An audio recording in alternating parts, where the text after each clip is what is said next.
Paano nga ba tayo eventually maging milyonaryo? Or paano nga ba tayo makawala sa utang? Or when ba tayo magiging financially free? Or when tayo magiging all free? Well, actually, this video is gonna be different, guys. It's more of a rant, but if you stick till the end, you might learn a thing or two that's probably gonna be life-changing para sa atin, dependent sa OLA, utang products, or utang.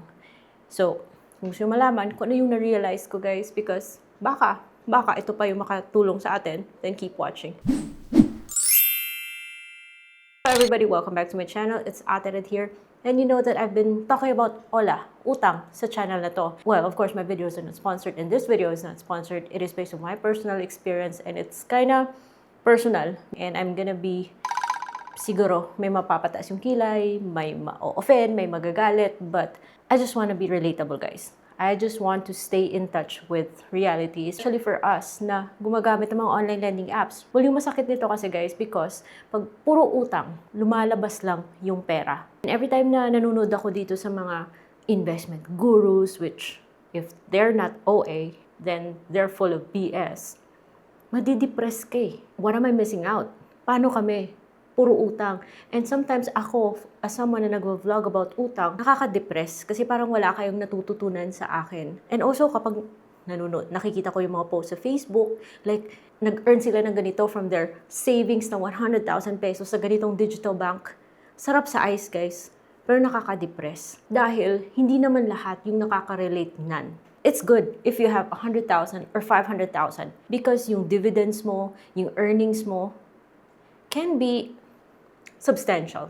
Pero what if tayong mga dependent sa OLA, hirap nga tayo makapag-save ng 1,000 pesos, much more 5,000. At kung kaya man natin mag-save ng 5,000, say for example, I have a time deposit sa RCBC which pays out interest every month na nasa 250, 5,000.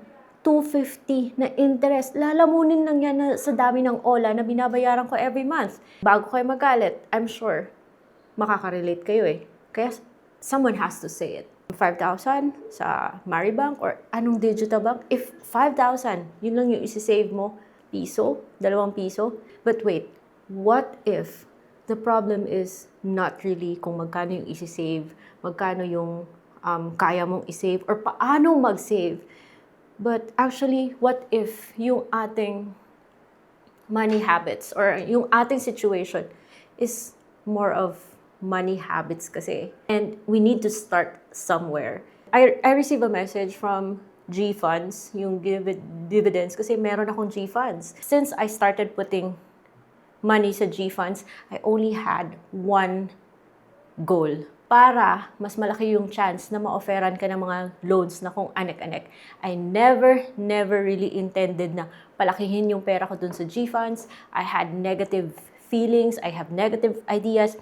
Hindi ako believed sa G-Funds na yan. Because yung 5,000 na nilagay ko 2023 is still 5,000 now, and kung tumubo man siya, hundreds or something, for me it's negligible. Wait, hear me out. Kasi parang umiiba na yung thinking ko ngayon. Naka-receive ako ng text from G-Funds and saying na yung dividends ko ay na-credit na ng June 15, 6 pesos. And that's a dividend from BPI, ALMI, yung ganon, yung mutual, yung fund. It's a dividend paying fund na ma-access mo through G-Funds sa GCash.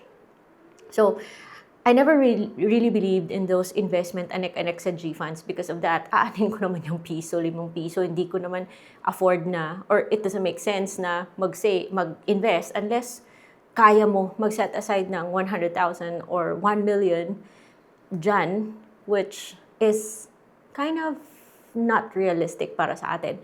Pero that doesn't mean na madi-discourage tayo because why? Actually, I've put 1,000 2023 pa. And what happened to that 1,000? But now, because of that text message, and dati 4 something yung dividend eh. So for every month is 4 pesos. So sabi ko, what if dati nagsiset aside na ako ng 1,000 pesos dyan sa G-Funds na yan? Mukhang okay naman siya because 1,000, it's performing better than my time deposit sa RCBC, which is 5,000, and every month I'm only getting 2.50 pesos. Sabi ko, sayang. I've wasted some time. I should have, I mean, it's not life-changing. I cannot expect na mag-earn ng 1 million pesos from G-Funds like kinlickbait ng isang faceless YouTube channel dyan na sinabi with your 50 pesos, magiging milyonaryo ka daw with GCash, G-Funds. Pero it's something. What we're doing here is establishing money habits that could later on be actually be good for us. So with that simple text message from G-Funds na credit yung 6 pesos and that's coming from my 1,000 pesos na nilagay sa BPI na fund na yan, sabi ko, siguro, maganda siguro ngayon if I was religiously putting 1,000 pesos sa ganito. And napunta ako sa GCash, tiningnan ko yung fund na yan because there are times na sabi ko, i-withdrawin ko to kasi walang saysay naman to para sa akin for it's not something I can freely talk about. Pero nakita ko that there are other dividend-paying investment platforms sa GCash. Merong REIT or REITs na 11. So imagine 1,000 lang yung minimum. You'll be getting 11 pesos. And what if dagdagan natin yan every month? And yung mga dividends na pinipay, well, it may be nothing now. Pero what if maglagay tayo ng personal goal sa Maya and then ilagay natin dun? I mean, yung sinasabi nila kaya nagiging mayaman yung iba kasi for some people, binibigyan nilang value yung kahit na sentimo. So I think it's time for us, Ola users, to change our perception, our habits sa money. Kasi if we're always negative dun, and how I wish, because honestly, nagka-G-Funds lang naman ako guys, para pang G-Score, para eventually magkaroon ako ng utang products kay GCash. And now I realize I'm wrong. Sana, when I started that, naglagay na lang sana ako ng 1,000 sa mga dividend-paying na mga companies doon sa G-Funds. And maybe, if I have, kahit na siguro, lagay na lang natin, meron akong 10,000 pesos ngayon doon. So yung 6 pesos ko, edi sana 60 na every month.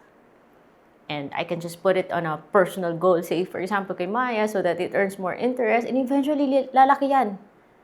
So kalimutan, forget, and then just let it grow. Sayang. So like I said, it's probably not life-changing right now, but I guess maybe yung solusyon sa ating situation is better money habits. O, diba? So, gusto ko lang siyang i-share kasi baka may matutunan kayo dito kasi sometimes nadidepress din ako guys na parang puro utang yung natututunan nyo sa akin. And I always say something about good credit history, yung ganon. Parang I want to be able to give more para sa inyo.